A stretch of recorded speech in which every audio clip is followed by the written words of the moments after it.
सहकारी संस्था कर्मचारी संघ की लंबित मांग और लूज वारदात जमा करवाने की मांग को लेकर मध्य प्रदेश सरकारी संस्थाएं कर्मचारी महासंघ के बैनर तले जिला कलेक्टर के नाम आवेदन दिया गया। साथ ही प्रबंधक नागरिक आपूर्ति निगम देवास, प्रबंधन Madhya Pradesh warehouse logistic corporation Dewas, तहसील कार्यालय और थाना प्रभारी हाट पिपलिया को आवेदन देकर अवगत कराया गया कि पूर्व में सहकारी संस्था के कर्मचारियों की लंबित मांगों को लेकर आवेदन दिया गया है, जिसका शीघ्र निराकरण किया जाए।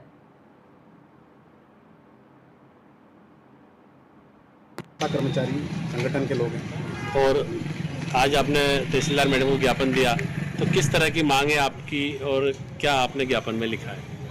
सहकारी संस्था कर्मचारी हैं। सहकारी संस्थाओं के माध्यम से जिले में उपार्जन के कार्य होते हैं, जिसमें गेहूं खरीदी भी आती है। अभी मूंग का कार्य चल रहा है। गेहूं के समय में जब बारदान वेयर हाउसिंग से और नागरिक आपूर्ति से संस्थाओं में जाते हैं केंद्रों पर, उसमें से कुछ गठाने खोलते हैं तो कुछ अनुपयोगी बारदान निकलते हैं जो फटे होते हैं, सड़े हुए होते हैं। उनको जब फटे निकलते हैं, पंचनामे बनाए जाते हैं तो बोलते हैं जब जमा कराने के समय में डाल देना। तो जमा करते समय पंचनामे कोई मान्य नहीं होते। साथ ही पिछली बार इन्होंने जब पूर्व में बंडल 50-50 के जो खुले में लिए थे, उनको 50-50 के बंडल वापस संस्थाओं में भेज दिए। अब वो अनुपयोगी तो है ही सही, उन्हीं में से कुछ शेष बचे और कुछ बचे नए बारदानों की गठान खोलने में से। उनमें से बचा के हर संस्था में 200, 400, 500, 1000, 2000, बड़े केंद्रों पे 3-3 हज़ार बारदान बचे हुए हैं। अगर ये बारदान जमा नहीं होते हैं तो संस्था के कमीशन में से राशि नागरिक आपूर्ति द्वारा नाम द्वारा काट ली जाती है। ऐसी स्थिति में संस्था को खरीदी करने से कोई मतलब नहीं है। संस्थाएं घाटे में जा रही है, हानि हो रही है। इसी कड़ी में हमने ज्ञापन प्रेषित किया है।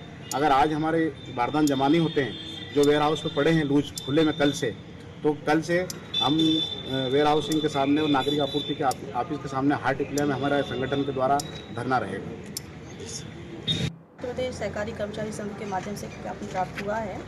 खरीदी के समय जो नाम के द्वारा हमारे पास बारदाने इनके पास जो आते हैं खरीदी के वक्त, अब उसमें ये हो रहा है कि जो यूज़ हो गए, मान लीजिए कोई बंडल है, उसमें मान लो 500 बोरे हैं, 100 बोरे यूज़ हो गए हैं, लेकिन 400 बच गए हैं। तो आपकी शिकायत है कि वो 400 जो बोरे हमारे पास बच रहे हैं वो 80 रुपये पर बोरे के हिसाब से उन्होंने लगाया हुआ है और उसको जमा नहीं कर रहे हैं। अब इनका ये कहना है कि जब खरीदी खत्म हो चुकी है तो हमारे पास उन बोरों के बंडलों का भी कोई काम है नहीं, और फिर वो झूठ के हैं, कहीं ना कहीं उसमें खराबी भी आ रही है। तो इसके संबंध में उन्होंने पूर्व में भी ज्ञापन दिया था, कोई कार्रवाई हो नहीं पाई है।